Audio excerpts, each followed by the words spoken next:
ovaj hrast je sam završio građevinski fakultet.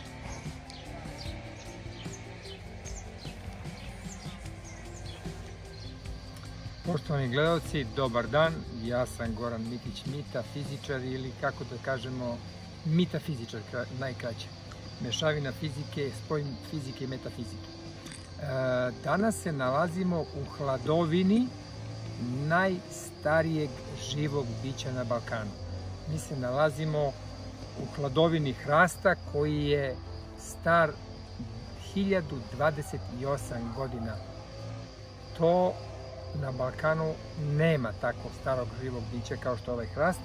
On se nalazi u selu Divljana, kaže se Divljana, opština Bela Palanka. I doći na jedno ovakvo mesto, evo ja sam zaista prvi put ovde, čuo sam o tom hrastu, ali sam sada prvi put ovde. I evo, ekskluzivno da kažemo da pravimo ovaj video za kanal Dimenzija X. Tu su naši gosti iz Skoplja, Predrag i Bojana. Tu je naš domaćin Dragan Jovanović.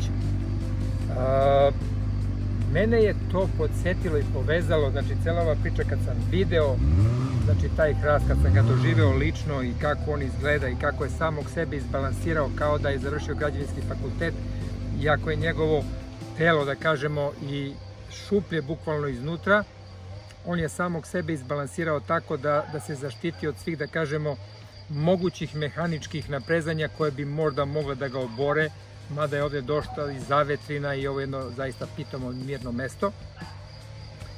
To je mene asociralo na ono što sam ja u svojim traganjima našao kao nešto najjednostavnije objašnjenje, da kažemo, kreacije i kako kreacija funkcioniše po 4 osnovna zakona kreacije.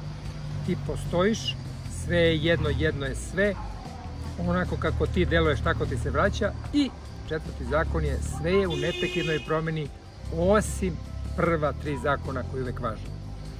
Znači, taj zakon ti postojiš u ovom telu, bez ovog tela, u nekom drugom telu. Znači, naše postojanje je zagarantovano jer mi nismo ovo telo i ovaj hrast i ta duša koja je u ovom hrastu takođe nije ovaj hrast, nego je to jedna duša koja živi jedan izuzetno značajan život, očigledno po mnogo čemu i vrlo dug, znači preko jednog milenijuma, evo, znači prešao je 1028 godina, znači to postojanje koje je toliko dugo i u materijalnom, a onda beskonačno u nematerijalnom, znači postojanje, ti postojiš, uvek ćeš da postojiš.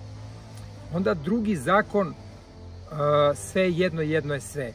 Ja mislim da zaista kada bismo mogli da pričamo sa ovim hrastom, mislim da bi nam onom najbolje rekao šta to znači biti jedan sa svim onim što postoji.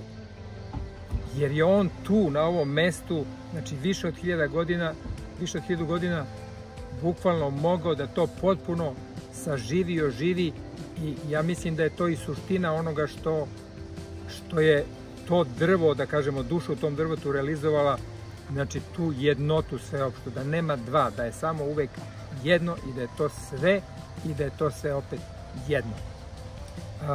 Treći zakon postojanja je zakon akcije i reakcije ili zakon karme, znači kako mi delujemo, znači naša osjećanja, naše misli, naše reči, naša dela su naše akcije, a na osnovu tih akcija mi dobijemo adekvatnu reakciju. To je način, to je škola kako nas Bog uči i od nas pravi, da kažemo, pravu Božju decu. Ovaj hrast je sigurno to ne samo naučio, nego i oživeo kroz 1028 godina, da on pruža, znači, i hlad, i znači i žirove, i jednostavno bio je svetilište sve ovo vreme. Znači, naša vera koju mi sad i ne znamo, sad se sećamo toga, naše stare vere, znači mi smo se uvek okupljali oko hrastova. Hrastovi su bili naše crkve, tu su se ljudi uvek okupljali. Šta god da se događa, da li je bio neki verski praznik ili nešto svetovno ili nešto vanredna situacija ili ne daj Bože neki problemi, ratovi, ustanci, uvek se to događalo oko hrastova.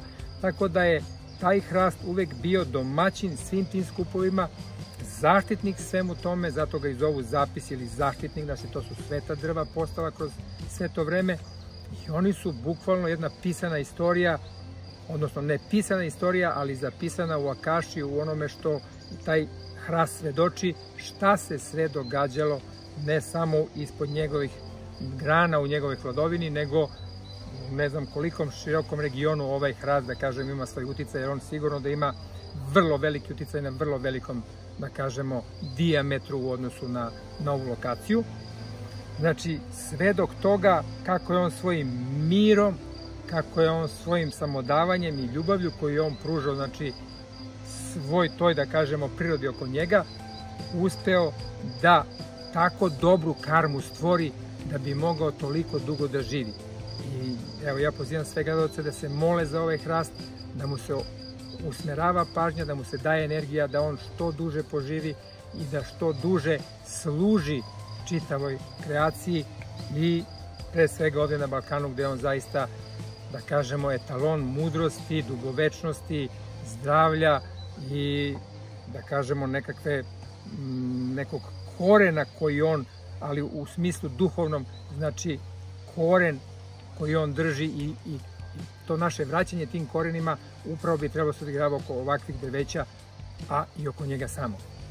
I četvrti zakon, sve je u neprekidnoj promeni osim prva 4 zakona, prva 3 koje uvek važe. To što se događa, to je vreme, znači tu promenu izaziva vreme, a vreme je sam Bog. U Bhagavad Giti tadašnja svevišnja božanska ličnost ili avatar Boga Krišna kaže ja sam vreme, znači Bog kaže za sebe ja sam vreme i vreme izaziva tu promenu i ovaj hrast je svedok svih tih promena, ni jedna godina nije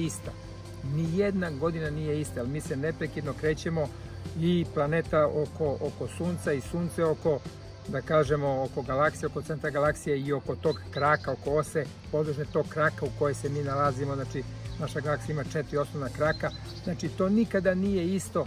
Mi ovde imamo jednog svedoka tih svih promena i svih tih godina od kojih ni jedna nije bila ista, ali sve je u neprekidnoj promeni i kad to znamo, onda kad budemo sigurni u svoje postojanje i ne plašimo se više smrti, poznajemo svoju jednotu sa svim što postoji i svesni smo da sve ono što činimo, činimo samima sebi, onda ćemo moći da na osnovu tog, da kažemo, jednog sita, propuštajući sve akcije, znači i osjećanja, i misli, i reči, i dela, i svoje, i drugih ljudi uvek znati da li je to ono pravo i da li je to božanski ili nije.